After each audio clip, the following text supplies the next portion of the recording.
Middle East 2129, the 11th of December 2017, updated 2207, the 11th of December 2017. Get shorter. Yemen has faced a ground, air and sea blockade after militants of the Houthi rebel movement fired a missile at an international airport in the Saudi capital of Riyadh. Moscow. Sputnik. The international community should convince the Saudiled coalition in Yemen to reopen the country's ports amid the dire humanitarian situation the nation is facing, Stevenson, Oxfam country director in Yemen, told Sputnik.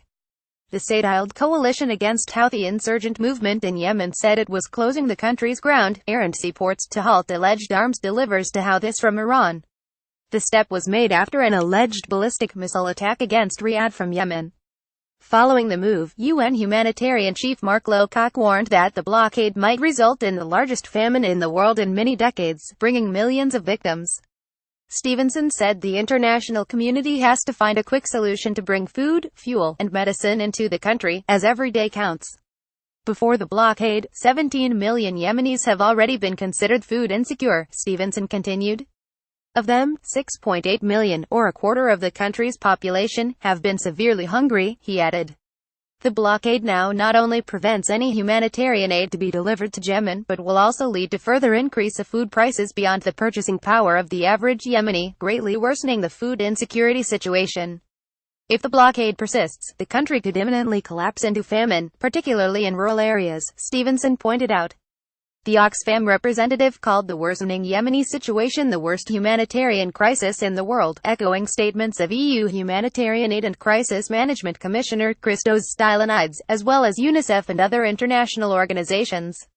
Oxfam will continue doing everything we can to support the people of Yemen in order to abate the deterioration of the situation and prevent further suffering. We will use everything at our disposal until we have nothing left, Stevenson concluded. Yemen has been engulfed in a violent conflict between the government headed by President Abd Rabbuh Mansur Hadi and the Shiite Houthi movement, also known as Ansar Allah, and backed by army units loyal to former President Ali Abdullah Saleh.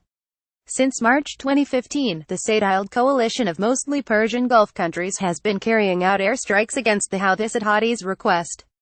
Commenting on the recent developments on the Arabian Peninsula in an interview with Radio Sputnik, Ali Risk, who has been a freelance journalist for 11 years, said that the blockade could lead to further escalation of the conflict in Yemen.